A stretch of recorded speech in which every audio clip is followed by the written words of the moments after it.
Maayong adlaw Vav Circle ug sa tanang mga Kristohanon nga makakita ni ining video na napunta sa ato ang once a week nga pagpangumusta o pag-encourage bakaha or pag-warn bakaha or paghatag og dugang kahibalo pinaagi sa pulong sa Ginoo. So welcome sa ato ang virtual ministry. And sa ako pang gikaingon igsoon higala exclusive lang jud ni sa atong mga Bisaya nga mga kaigsuonan din ha. O hopefully kung makaabot man ni sa inyo nga video ikalipay na mo nga makadungog sa inyong mga thoughts o comments o kung napanalanginan ba mo pinaagi sa pulong sa Ginoo. And for today's encouragement, ang pulong sa Ginoo nga naa makita sa Proverbs 12 verse 1. So, ang ingon din ha, whoever loves instruction loves knowledge, but he who hates correction is stupid. Sa Bisaya pa, bisan kinsa nga mahagugma sa pagsaway, mahagugma sa kahibalo. Apan kadtong magadumot sa pagbadlong, mananapon man. Ang Dios magapanalangin siya ang mga pulong, magampo ta kadyot igsoon. Father in heaven, thank you for your words, Lord. Open up our hearts, open up our minds, Ginoo, nga bisan sa mubo lang nga pulong nimo, Lord, makakuha mi Ginoo, maka-learn mi og something, Ginoo, from you. We ask your Holy Spirit, Lord, nga mao'y manglihok sa matag usa sa makinabuhi, kutob sa makakita niini. Dayon ka, Lord, sa walay katapusan. Kinayang among gipangayo pinaagi sa pangalan ni Jesus. Amen. Alright, ato ang pagkahisgutan karon. Make your life easy by obeying God's word. Himo ang imuhang kinabuhi nga hapsay pinaagi sa pagtuman sa pulong sa Ginoo. We have 3 things to ponder actually. Una-una, learn how to walk in God's ways. Nag-ingon sa Proverbs 12:1, kung kinsa tong higugma sa pagsaway, higugma sa kahibalo.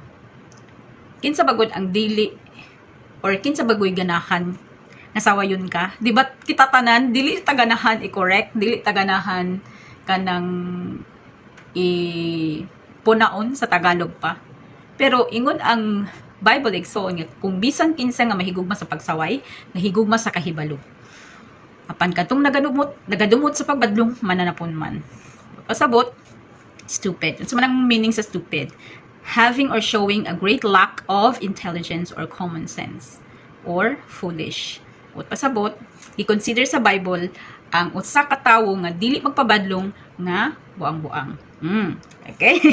So, whoever loves instruction loves knowledge, but he who hates correction is stupid. Una-una natong hinumduman igsoon, learn how to walk in God's ways. If we want to learn how to walk in God's ways, we must renounce all stubbornness and be humble and obedient toward the word of God. Kinahanglan nato igsuon nga magtuon paano ta maglakaw diha sa kabubuton sa Ginoo. Mag-i-renounce nato atong hinginlan ang tanang mga kanang pagkagahi sa atong hunaw kasing-kasing ug mahimo tang masulundon sa pulong sa Ginoo. Kung gusto jud ta nga unsa man nga maglakaw diha sa kabubuton sa Ginoo. So Psalms 32:9 unsa giingon din ha. Ayaw ka mo pagpanig-ingon sa kabayo kung sa mula nga walay, I don't know paano ni siya i-pronounce sa Bisaya ha, mula or mula, nga walay kasalabutan. Kang kansang ulo ug baba sa rinda ug bukado, agapugngan aron dili sila magaduol nganha kanimo. Ang kaning mule igsoon nga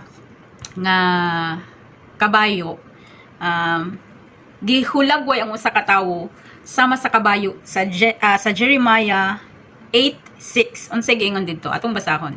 Ngano kaya no? Okay, ako Jeremiah 8:6. Ako nagapatalinghog og nakadungog apan sila wala man nagpulong, wala nagpamulong sa matulid. Walay tawo nga naghinulsol sa iyahang pagkadautan sa pag-ingon, unsa bay akong nabuhat? Ang tagsa-tagsa nagapadayon sa iyahang ginalaktan ingon sa kabayo nga midasmag sa gubat. So kaning mule igsoon, nag-research ko kadali unsa ning mule. Mule is a hybrid animal resulting from the mating of a male donkey and a female horse. Buot pasabot, crossbreed siya. Mao din ning mule. And uneven ang iyahang chromosomes with with 63 chromosomes. Ang mule na ay 63 chromosomes, ang donkey na ay 62 chromosomes, ang horses na ay 64 chromosomes. So ang kuan igsuon kaning mule nga kabayo, ilado ni siya sa grabe ka stubborn niya nga kaning attitude. So gihulagway ang usa ka tawo igsuon kung dili ta maminaw og instruction or bulong sa Ginoo, gihulagway ta sa usa ka kabayo nga mula or mula no, gihulagway ta ana nga gahi og ulo, stubborn unya. Although na siya mga characteristics nga kana ganing strong, pero kuan siya kanang self-confident kaayo ni nga kabayo, dili magpatudlo. So kailangan pa nimo rindahan iyahang ba aron musunod siya sa imo ha. So God is reminding us na we should really not wait nga kana pang talian pa ato ang talian pa ta, pugson pa ta nga ipasunod ang pulong sa Ginoo, no? So ingon din the self-confident and disobedient are compared to horses in Jeremiah 8:6. So dili nato na sundugon igsuon or dili nato na i-welcome sa ato ang life nga mahimo tang sama sa kabayo nga mule nga gahi ug dili magpatudlo, no? Ikaduha, we can be wiser as we love to meditate His word. So if you want to make your life easy, ikinahanglan pod nga moobey ta sa pulong sa Ginoo kay nganuman we can be wiser as we love to meditate His word. The moment nga sige tag meditate sa pulong sa Ginoo, no, mahimo ta nga mas wiser pa sa mga ancient na mga tao, no? Psalms 119:100 unsay giingon din ha, labi pang masinabuton ako kaysa mga tigulang tungod kay gibantayan ko ang imong mga lagda. Amen.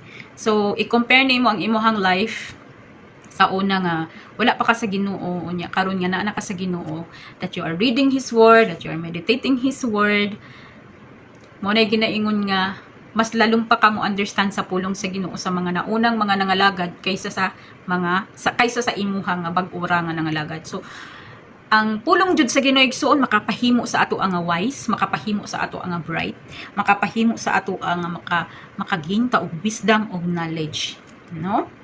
So ingana ka powerful ang pulong sa Ginoo. Wisdom and understanding comes from the word of God. The word of God is the wisdom of believers. Mula tay word sa Ginoo, tanan natong buhaton every day, wala tay ginatawag nga kaalam ug kahibalo unsaon nato na paghuman, unsaon nato pag-accomplish. But if we are always meditating His word, if we are always reading the word of God, kung makanunay ta nga magabasa sa pulong sa Ginoo igsuon, kaalam sa Ginoo ihatag na kanunay sa ato But it is not enough to have it in the home. Dili siya enough, dili siya kanang sakto ra nga dinha ka sa balay na ay pulong sa Ginoo or magbasa sa pulong sa Ginoo. Kikinahanglan nga naa siya kanunay sa ato ang kasing-kasing. And at the center of an obedient life. Nga bisag asa kaibutang sa Ginoo, kita jud sa ato ang kinabuhi ang pagtuman nato sa pulong sa Ginoo. Regardless unsa pa na kalisod, regardless unsa pa na ka hectic imong schedule, kung naay gipahimo si Lord sa imo ha, hala tumana. Kung naay gi-instruct si Lord sa imo ha, hala tumana. Ayaw og pagpagahi sama sa kabayo igsuon, no? Lastly, be willing to be corrected by His word. Kinahanglan nga willing ka nga magpa-correct, willing ka magpatudlo, kinasing-kasing ka nga mapatudlo pinagi sa pulong sa Ginoo. Proverbs 9:7-8 ang sigingon din ha, kadtong magabadlong sa usa ka mayubiton makadawat sa iyahang kaugalingon ug pulong sa panamas-tamas ug katong magasaway sa usa ka tawo nga daotan makakuha sa iyang kaugalingon ug usa ka buling. Ayaw pagbadlunga ang usa ka mayubiton tingali unya siya magadumot kanimo.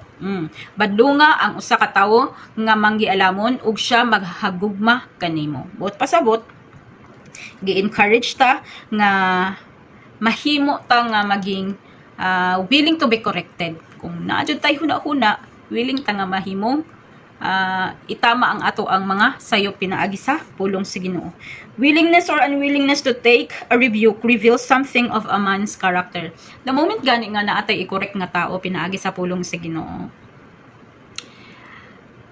dinhanin mo na mabalaan sa iyahang willingness or unwillingness. Kaya dinha ma-reveal ang iyahang character. Nagani tao nga dili magpa-correct. Sa kabalo na gud siya, na sayop siya, nya dili gyapon siya magpa-correct. So, nagit siya problema sa iyahang character. Ug unsay giingon din ha sa Proverbs 9:7-8, ayaw badlunga. Ayaw badlunga ng mga mayubiton. Hindi ka na magpabadlong, hala. Ayaw badlunga kay nga naman musumbalik sa imuhang pag-BI-BI o pagpanamas-tamas. Pansinin niya, even sa social media karon, ipang-correct ninyo ng mga sayop ng mga tao na mga sayop nga binuhatan, balusan ka o mas harsh pa na mga words. Pero kung i-correct nato ning mga maalamon, mahigugma na sila sa imuha, not mahigugma nga kanang opposite sex. Ang akong ginamin din ha, mahigugma sila sa imuha as pagkatao kay nga naman halagi correct lagi ko niya, meaning to say na siya nakita nga sayop sa ko. But pasabot na sila willingness. So even ako igsoon higala, samtang good nag-meditate ta kanunay sa kulong sa Ginoo. Una jud mo correct sa ato sa ato ang mga behavior, sa ato ang mga dili maayong mga batasan as tawo, as anak sa Ginoo. Una jud ang pulong sa Ginoo nga mag-correct sa ato. Una jud ang pulong sa Ginoo nga mudukdok sa ato. So secondary na ng atong mga church leaders, mga spiritual parents nato nga magmaymay sa ato.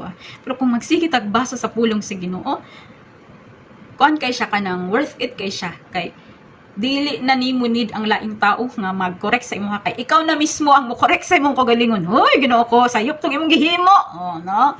Kita na mismo mo correct kay nga naman una natang nagbasa sa pulong sa Ginoo. Una natang nagmeditate sa pulong sa Ginoo. Lord, sayop man daytong ako ang nahimo, Lord. Lord, sayop man daytong akong nasulti sa akong igsuon. Saylo ako Ginoo. Right? So lastly,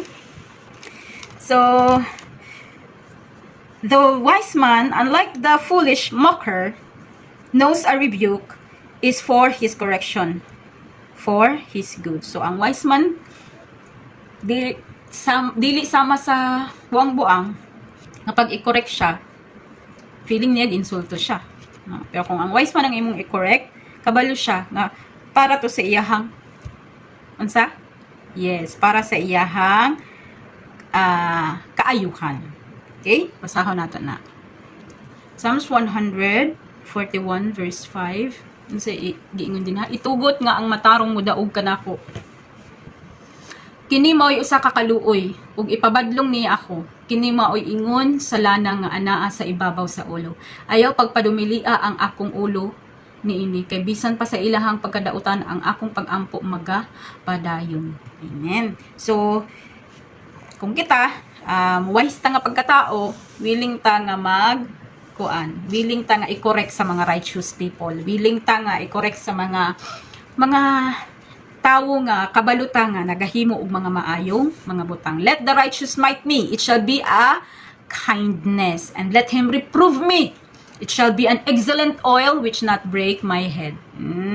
For yet my prayer also shall be in their calamities. So kung ikaw tinuod kang anak sa Ginoo, willing dapat ang magpa-correct sa number 1 sa pulong sa Ginoo. Una jud sa pulong sa ato ang buhi nga Dios.